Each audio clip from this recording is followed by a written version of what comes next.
TMC news live കൊച്ചിയിലേക്ക് സ്വാഗതം. ഈ വാർത്തകൾ നിങ്ങൾക്കായി അവതരിപ്പിക്കുന്നത് Lutech solar solutions, powered by Mayil food stuffs, Mookkannoor, city tower, city wear and city shoes, Angamaly and Cochin Kalabhavan Angamaly franchise. അൻസിലിന്റെ മരണം കീടനാശിനി ഉള്ളിൽ ചെന്ന് കുപ്പി കണ്ടെടുത്തു. പെൺ സുഹൃത്ത് കുറ്റം സമ്മതിച്ചെന്ന് സൂചന. കോതമംഗലത്ത് യുവാവ് വിഷമുള്ളിൽ ചെന്ന് മരിച്ച സംഭവം കൊലപാതകമെന്ന് സൂചന.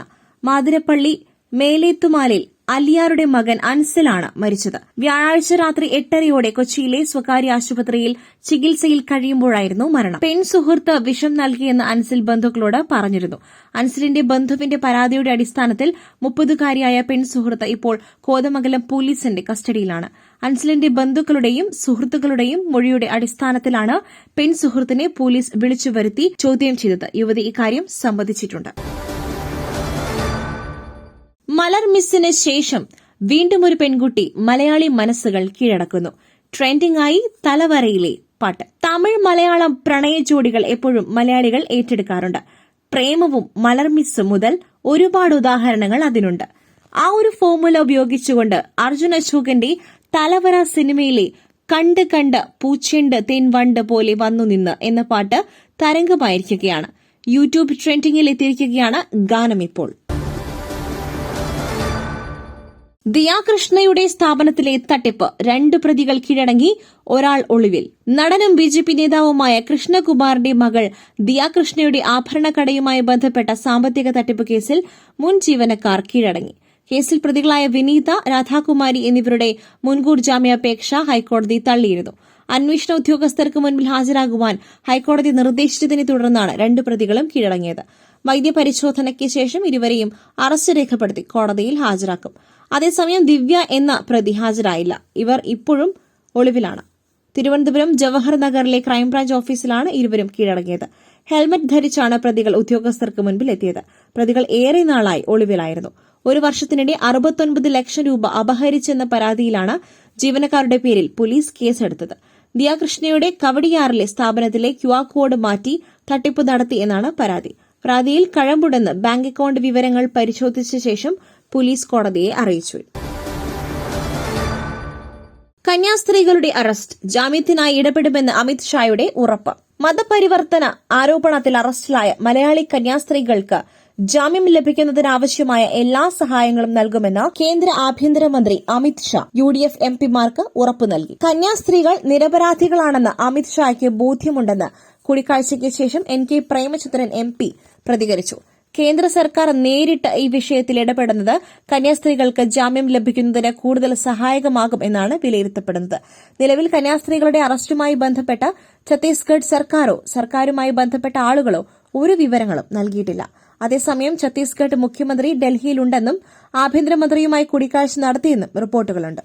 സർക്കാർ നിലപാട് മയപ്പെടുത്തുകയാണെങ്കിൽ നാളെ തന്നെ കന്യാസ്ത്രീകൾക്ക് ജാമ്യം ലഭിക്കുവാനാണ് സാധ്യത. എന്നാൽ കഴിഞ്ഞ ദിവസം സെഷൻസ് കോടതിയിൽ ഛത്തീസ്ഗഡ് സർക്കാരും ബജ്രംഗ് ദളും കന്യാസ്ത്രീകളുടെ ജാമ്യാപേക്ഷയെ ശക്തമായി എതിർത്തിരുന്നു. ഈ സാഹചര്യത്തിൽ ആഭ്യന്തരമന്ത്രിയുടെ ഇടപെടൽ വിഷയത്തിൽ ഒരു ശുഭസൂചനയായാണ് വിലയിരുത്തപ്പെടുന്നത്.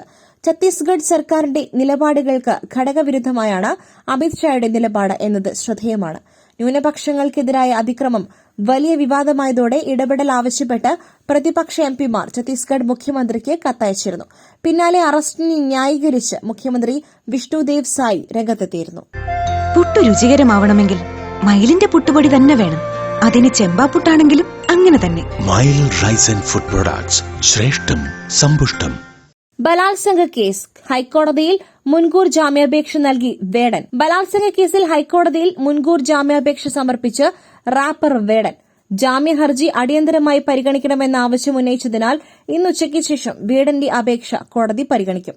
തൃക്കാക്കര SPയുടെ മേൽനോട്ടത്തിലാണ് അന്വേഷണം. വേടന്റെ സുഹൃത്തുക്കളുടെയും മൊഴി രേഖപ്പെടുത്തുമെന്ന് Kochi city police commissioner Putta Vimaladitya ദേശീയ മാധ്യമങ്ങളോട് പറഞ്ഞു. പരാതിക്കാരി മജിസ്ട്രേറ്റ് കോടതിക്ക് മുൻപാകെ നൽകിയ രഹസ്യമൊഴിയുടെ പകർപ്പ് ലഭിച്ച ശേഷമാകും റാപ്പർ വേടനെ ചോദ്യം ചെയ്യുവാൻ വിളിപ്പിക്കുക.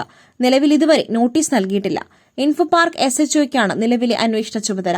തൃക്കാക്കര ACP അന്വേഷണത്തിന്റെ മേൽനോട്ടം വഹിക്കും. ജാമ്യമില്ലാ വകുപ്പ് ചുമത്തിയാണ് പോലീസ് കേസെടുത്തിരിക്കുന്നത്.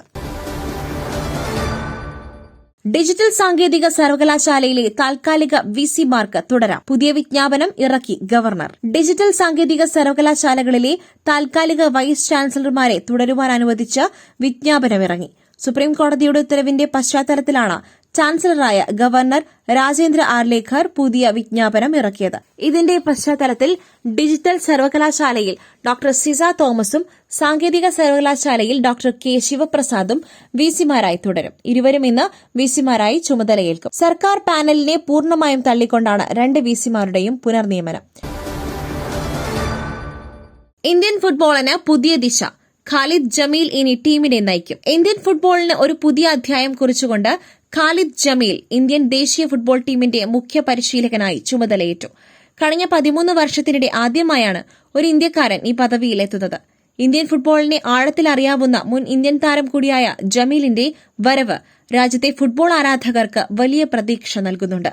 പരിശീലകൻ എന്ന നിലയിൽ ഖാലിദ് ജമീലിന്റെ ട്രാക്ക് റെക്കോർഡ് തിളക്കമാർന്നതാണ്. 2016-17 സീസണിൽ അണ്ടർഡോഗുകളായിരുന്ന ഐസോൾ എഫ്സിയെ ഐ ലീഗ് ചാമ്പ്യന്മാരാക്കിയാണ് ഖാലിദ് ജമീൽ ശ്രദ്ധ നേടിയത്. മറ്റൊരു വാർത്തയുമായി കണ്ടുമുട്ടുന്നതുവരെ നന്ദി, നമസ്കാരം.